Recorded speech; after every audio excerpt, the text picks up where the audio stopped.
Good morning to all. પેપરની અંદર જતાં પહેલાં તમે પહેલાં થોડા વખત પ્રાઇમરીની અંદર શીખીને આવ્યા છો ભૌતિક ફેરફાર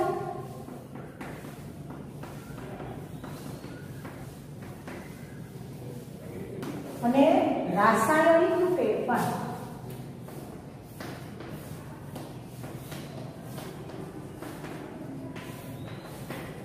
કોને કહેવાય ભૌતિક ફેરફાર?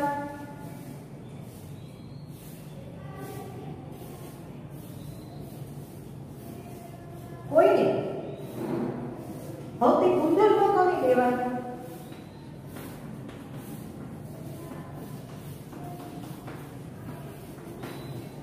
તો જેને જોઈને સ્પર્શીને માપીને આપણે માપી શકીએ છીએ તેને ભૌતિક ગુણધર્મ કહેવાય. જ્યારે રાસાયણિક ગુણધર્મો એના બંધારણમાં ફેરફાર લાવે એને રાસાયણિક ગુણધર્મ કહેવાય. તો આ ભૌતિક ગુણધર્મની અંદર જો ફેરફાર થતો હોય તો એવી પ્રક્રિયાઓ કેવા ફેરફારને ભૌતિક ફેરફાર કહેવાય. અને જો પદાર્થના રાસાયણિક બંધારણમાં ફેરફાર થતો હોય તો એને રાસાયણિક ફેરફાર કહેવાય. બરાબર. ભૌતિક ફેરફાર છે એને સાદી ભૌતિક ક્રિયા દ્વારા પાછા વાળી શકાય છે. જ્યારે રાસાયણિક ફેરફાર હોય એને સાદી ભૌતિક ક્રિયા દ્વારા પાછા વાળી શકાતા નથી. ઉદાહરણ તરીકે આપણે પાણીને ઉકાળી અને વરાળ બનાવીએ છીએ તો વરાળ છે ને ઠારીએ તો પાછું પાણી બની શકે છે. તો પાણીનું ઉકળવું કે બરફનું પીગળવું એવા અમુક જે ફેરફાર છે સામાન્ય એ બધા ભૌતિક ફેરફાર કહેવાય. જેમાં પદાર્થની અવસ્થા બદલાતી હોય પરંતુ એના રાસાયણિક બંધારણમાં ફેર પડતો હોય નહીં. બરાબર. જ્યારે લોખંડ પટકાઈ જાય છે તો આખો એનો દેખાવ તો બદલાઈ જ જાય છે પણ એના રાસાયણિક ગુણધર્મોમાં ફેરફાર પડે. ફળ પાકી જાય છે તો પાકા ફળને ફરીથી કાચું કરી શકાતું નથી. એ પણ એનામાં એકદમ એના બંધારણમાં ફેરફાર પડી જાય છે. એટલે રાસાયણિક ફેરફાર દરમિયાન રાસાયણિક પ્રક્રિયાઓ થતી હોય. બરાબર. અહીંયા આપણે મૂળ મુદ્દો છે પાઠનો હેડ રાસાયણિક પ્રક્રિયાઓ. તો કોઈ પણ ફેરફાર દરમિયાન જો એના રાસાયણિક બંધારણમાં ફેરફાર થતો હોય તો એને રાસાયણિક ફેરફાર કહેવાય. અને રાસાયણિક ફેરફાર દરમિયાન રાસાયણિક પ્રક્રિયાઓ થતી હોય છે. એટલું ક્લિયર? અહીંયા એક રાસાયણિક પ્રક્રિયા પણ તમને બતાવું છું. બરાબર. આપણે તો પહેલા કરેલી છે આ પ્રક્રિયા.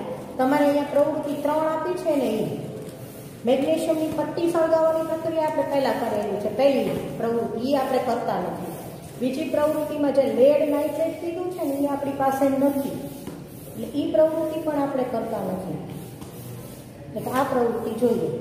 આ છે હાઇડ્રોક્લોરિક એસિડ અને આમાં મેં નાખ્યા છે ઝિંકના ટુકડા. એમાં કીધું છે કોનિકલ ફ્લાસ્ક લો અથવા કસનળ લો, એમાં થોડા ઝિંકના ટુકડા નાખો અને પછી એમાં થોડો હાઇડ્રોક્લોરિક એસિડ ઉમેરો તો આપણે એ કામ કરીએ. સલ્ફ્યુરિક હાઇડ્રોક્લોરિક એસિડ ઝિંકના ટુકડા હું અંદર નાખું છું. તમને શું દેખાય છે તમારે જોવાનું. આ મંદ હાઇડ્રોક્લોરિક એસિડ છે ને. બરાબર. એટલે થોડીક વાર પ્રક્રિયા થશે. જો અંદર તમને પરપોટા થતા દેખાય છે. પરપોટા છે તો આજે જરાક બુડબુડિયા દેખાય છે ને પરપોટા એ હાઇડ્રોજન વાયુ બન્યો છે એના છે. બરાબર. તમને તળિયેથી નહીં દેખાય એટલે આમ કહું છું. ઉત્પન્ન થયેલા પરપોટા છે એ ઝિંક ધાતુ અને હાઇડ્રોક્લોરિક એસિડ વચ્ચે પ્રક્રિયાથી ઉત્પન્ન થતો હાઇડ્રોજન વાયુ દેખાડે છે. બરાબર. એટલે કોઈ પણ રાસાયણિક પ્રક્રિયા થાય. હવે જો તમે સ્પર્શી શકતા નથી, હું અડીશ ને તો મને આ ગરમ લાગે છે. બરાબર. તો રાસાયણિક પ્રક્રિયા દરમિયાન હજુ જો એ પ્રક્રિયા ચાલુ છે થોડીક વાર આ દ્રાવણનો રંગ કાળો પડતો જશે. જ્યારે આખું પ્રક્રિયા પૂરી થઈ જશે ત્યારે ફરીથી હું તમને બતાવીશ. તો દ્રાવણનો રંગ બદલાઈ ગયો છે. એમાં પરપોટા દેખાય છે, ઉષ્મા ઉત્પન્ન થાય છે, દેખાય ધીરે ધીરે કાળું પડવા માંડે. હા, એ ઝિંક ક્લોરાઇડ બન્યું છે, મળ્યું છે તમને ગરમ લાગે. એટલે કોઈ પણ રાસાયણિક પ્રક્રિયા દરમિયાન શું થતું હોય તો આપણે કહી શકીએ કે રાસાયણિક પ્રક્રિયા થઈ રહી છે. તો ઘણી વખત દેખીતી ઘટનાઓ બનતી હોય અને ઘણી વખત દેખીતી ઘટનાઓ ન બનતી હોય. બરાબર? દાખલા તરીકે તમે એમાં જો કે રંગ બદલાય છે, વાયુ બન્યો, એટલે કે પ્રવાહી અને ઘન પદાર્થ આપણે અંદર નાખ્યા હતા તો બન્યો શું? વાયુ. એનો અર્થ એમ થયો કે અવસ્થા બદલાય છે. ઘન, પ્રવાહી, વાયુ 3 અવસ્થાઓ છે, એવું પહેલા પણ ગયા છે. અવસ્થા બદલાય છે, રંગ બદલાય છે, તાપમાનમાં ફેરફાર થાય છે. અહીંયા આપણને આ ગરમ થઈ ગયું. ઘણી રાસાયણિક પ્રક્રિયાઓ એવી હોય કે ઠંડુ થઈ જાય, એટલે કે તાપમાનમાં ફેરફાર થાય છે. આ કોઈ પણ રાસાયણિક પ્રક્રિયા થઈ રહી છે તો એ દરમિયાન શું થઈ શકે છે? બરાબર? તો જ્યારે કોઈ પ્રક્રિયા થઈ રહી હોય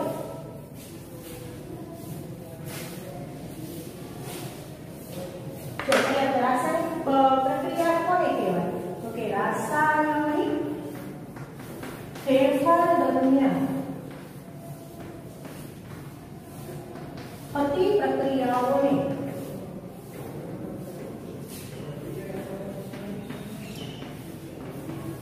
રાસાયણિક પ્રક્રિયા કહેવાય.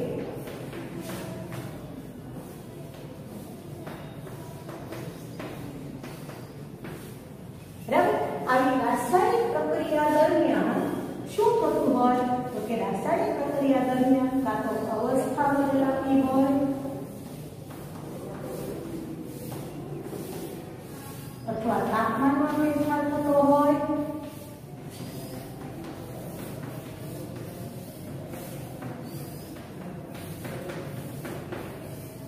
અથવા રંગ બદલાતો હોય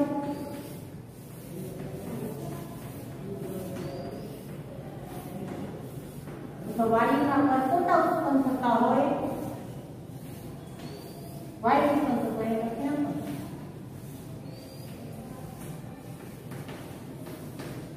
તો આ જુદી જુદી ઘટનાઓ આપણને દેખાડે છે કે જે દ્રવ્યો વચ્ચે આ પ્રક્રિયા થઈ રહી છે એના રાસાયણિક બંધારણમાં ફેરફાર આવે છે. તો જ્યાં આવું થતું છે ત્યાં રાસાયણિક પ્રક્રિયાઓ થઈ રહી છે તેમ કહેવાય. બરાબર? હવે આવી જે જુદા જુદા પ્રકારની રાસાયણિક પ્રક્રિયાઓ છે એને મારે કેવી હોય તો એ દર્શાવવાની બે રીત છે. એક શાબ્દિક વર્ણન અને બીજું સાંકેતિક નિરૂપણ. શાબ્દિક વર્ણન એટલે તો કે અહીંયા કોનિકલ ફ્લાસ્કમાં ઝિંકના ટુકડા નાખો, એના ઉપર મંદ હાઇડ્રોક્લોરિક એસિડ નાખતા હાઇડ્રોજન વાયુ ઉત્પન્ન થાય છે અને ઝિંક ક્લોરાઇડ બને છે. બરાબર? જો હવે એકદમ કાળો રંગ થઈ ગયો છે અને બહુ ગરમ થઈ ગયો છે, હવે અડાય એવું નથી. તો આ કોઈ પણ રાસાયણિક પ્રક્રિયા છે એને બે રીતે વર્ણન કરી શકાય.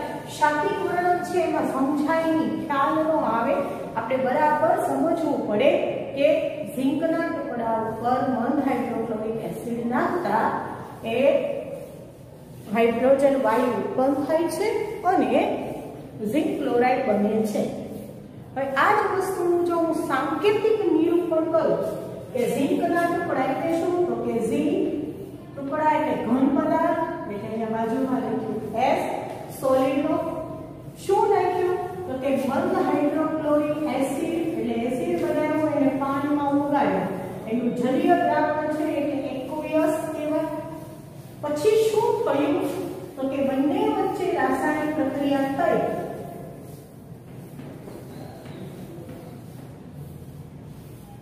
અને ઝિંક ક્લોરાઇડ અને હાઇડ્રોજન વાયુ બન્યું. બરાબર? તો આ નિરૂપણ કર્યું મેં સાંકેતિક નિરૂપણ, એને કહેવાય રાસાયણિક સમીકરણ.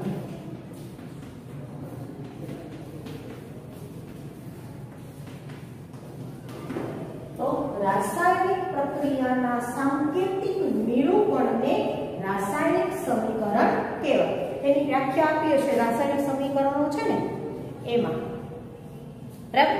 હવે રાસાયણિક સમીકરણો હોય એમાં દાખલા તરીકે આપણે મેગ્નેશિયમ પટ્ટી સળગાવવાનો પ્રયોગ 8માં કર્યો તો એમાં શું થયું કે મેગ્નેશિયમ પ્લસ ઓક્સિજન વાયુ સાથે પ્રક્રિયા થઈ અને બન્યો મેગ્નેશિયમ ઓક્સાઇડ.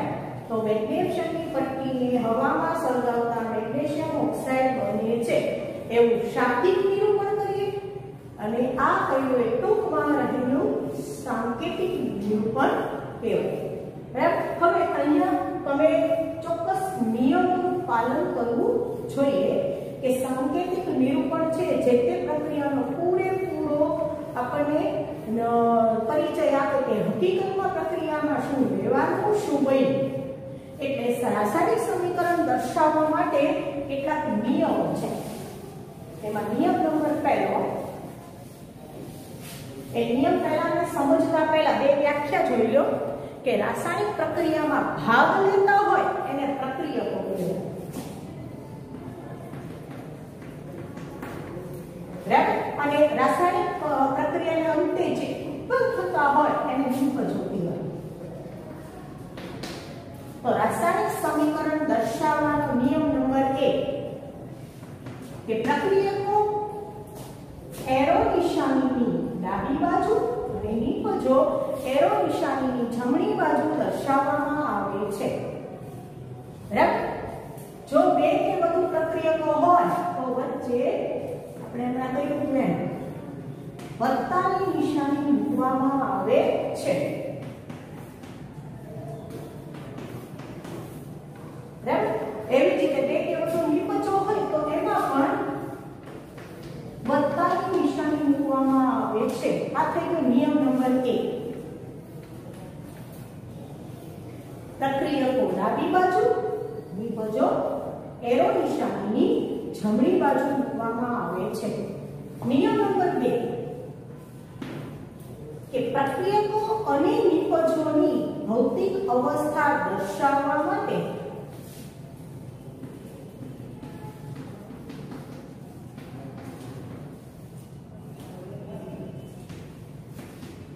ભૌતિક અવસ્થા દર્શાવવી જોઈએ. એટલે ભૌતિક અવસ્થા દર્શાવવી જોઈએ. આ માટે કેટલાક સંકેત છે કે જો ઘન પદાર્થ તો એના કૌંસની અંદર S લખવાનું. બરાબર. જો પ્રવાહી અવસ્થા હોય તો કૌંસની અંદર L લખવાનું. જો વાયુ અવસ્થા હોય તો કૌંસમાં G લખવાનું. અને જો જલીય દ્રાવણ બનાવવામાં આવ્યું હોય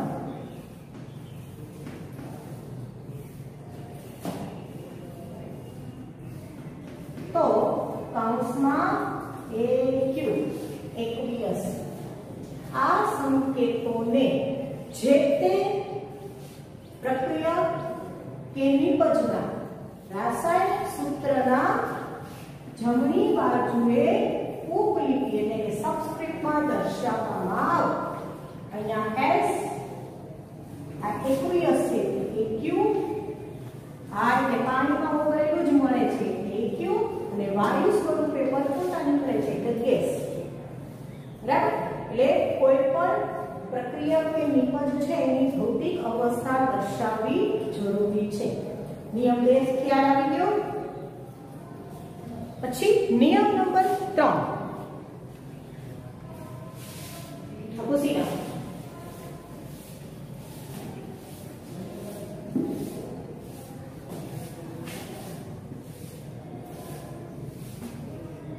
કે રાસાયણિક પ્રક્રિયા દરમિયાન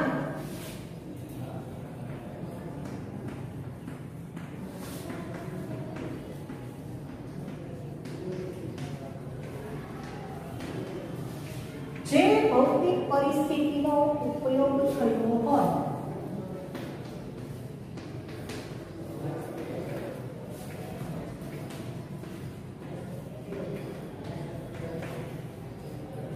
ઉપયોગ થયો હોય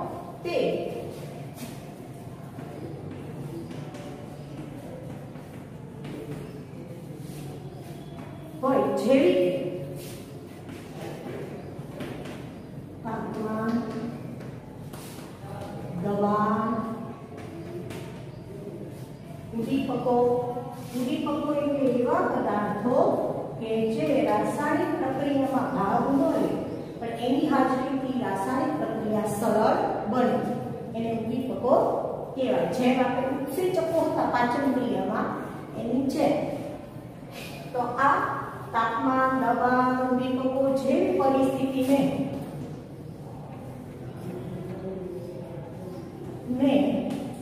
એરો નિશાની ઉપર કે નીચે દર્શાવવામાં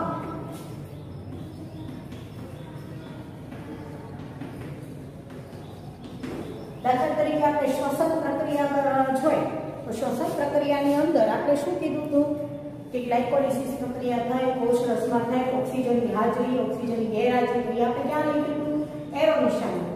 દાખલા તરીકે અહીંયા લખું કે મેગ્નેશિયમની પટ્ટીને સળગાવતા હવાની હાજરીમાં સળગાવતા તો સળગાવવા માટે મેં શું કર્યું એને ગરમી આપી તો ગરમી માટે આપણે ડેલ્ટા નિશાની મૂકે બરાબર. અથવા ઉપર લખે ગરમ કરતા શું કર્યું છે તો આપણે એને ગરમ કર્યું કે ગરમ કરતા શું બન્યું કે મેગ્નેશિયમ ઓક્સાઇડ MgO એ પણ દ્રાવણી છે, ઘન પદાર્થનો છે એટલે અહીંયા સોલિડ.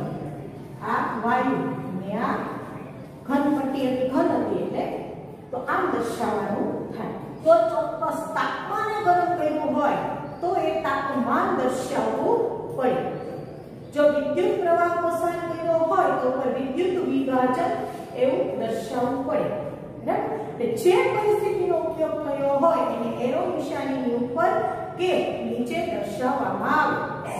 ઘન પદાર્થ હોય તો શું લખવાનું S, પ્રવાહી હોય તો શું લખવાનું L, વાયુ હોય તો G, અને જો પાણીમાં ઓગળેલો પદાર્થ વાપર્યો હોય એટલે કે જલીય દ્રાવણ વાપર્યું હોય તો એક્વિયસ AQ, એક્વિયસ નું ટૂંકું AQ, S એટલે સોલિડ, સોલિડ ઘન કહેવાય એનું ટૂંકું S, ગેસ તો G, લિક્વિડ L બરાબર. એટલે આવા સંકેત મૂકીએ છીએ.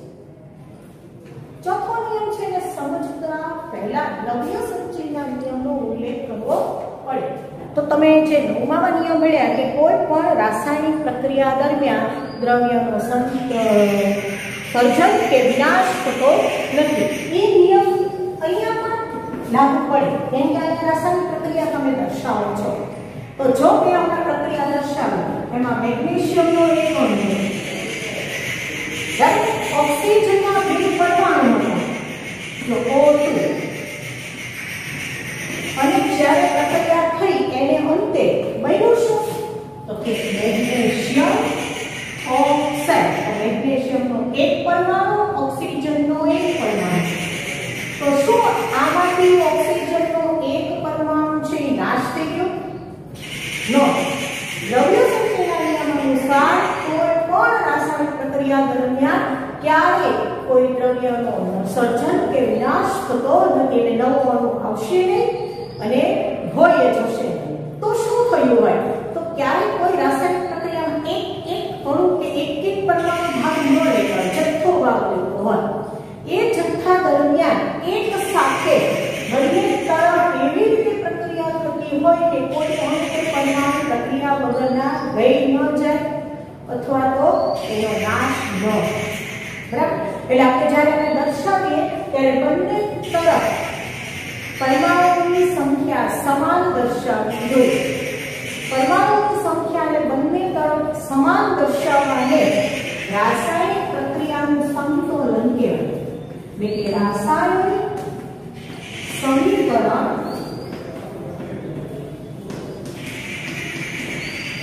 સંતુલિત અવસ્થામાં દર્શાવવું જોઈએ. આ ચોથો નિયમ. નિયમ નંબર 4 પુસ્તકમાં જે રીતે પછી ક્રમમાં મેં નથી દર્શાવ્યા, મેં તમને સમજૂતીના ક્રમમાં દર્શાવ્યા છે. તમે એમ પણ 4 નિયમ લખો તો પણ ચાલે બરાબર. પુસ્તકની અંદર એને પહેલા પ્રક્રિયક અને નિપજ વાળું પાના નંબર 2 એમાં સાવ નીચે લખ્યું છે LHS એટલે ડાબી તરફ લેફ્ટ હેન્ડ સાઈડ, RHS એટલે જમણી તરફ રાઈટ હેન્ડ સાઈડ. તો નિપજો જમણી તરફ હોય, પ્રક્રિયકો ડાબી તરફ હોય. પ્રક્રિયકો કે નિપજોની સંખ્યા વધુ હોય તો વચ્ચે પ્લસની નિશાની દર્શાવી. નિયમ નંબર 1 આપ્યો છે એટલે મેં બોર્ડ પર નથી લખ્યા.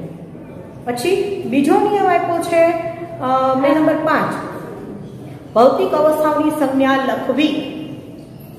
બરાબર. અને એમાં આપ્યું છે બીજા ફકરાની અંદર કે પ્રક્રિયક અને નિપજના રાસાયણિક સૂત્ર સાથે ભૌતિક અવસ્થાઓનો ઉલ્લેખ કરવામાં આવે છે, જેમાં વાયુ રૂપ માટે G, પ્રવાહી માટે L, જલીય માટે AQ, ઘન અવસ્થા માટે S લખ્યું છે ત્યાં. એ નિયમ આપણો બીજો. પછી ત્રીજો ત્યાં છે કે ભૌતિક પરિસ્થિતિઓ, બે પ્રક્રિયા અને ફકરો છોડો. કેટલીક વખત પ્રક્રિયા દર્શાવવા માટે ભૌતિક પરિસ્થિતિઓ જેવી કે તાપમાન, દબાણ, ઉદ્દીપક વગેરેને પણ તીર નિશાનીની ઉપર કે નીચે દર્શાવવામાં આવે છે. એનું ઉદાહરણ આપ્યું. 3 થઈ ગયા ત્યાં. ચોથો નિયમ પાછો પાના નંબર 3 માં આપ્યો છે. રાસાયણિક સમીકરણ સમતોલિત અવસ્થામાં દર્શાવવું જોઈએ. ઓકે. 4 નિયમ પુસ્તકમાંથી તમે લખી શકશો.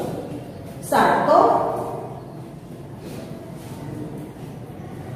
તો કેમ કરશું સમતોલ? તો રાસાયણિક સમીકરણ સમતોલિત કરવા માટેના તમને ત્યાં થોડાક સોપાન આપ્યા છે.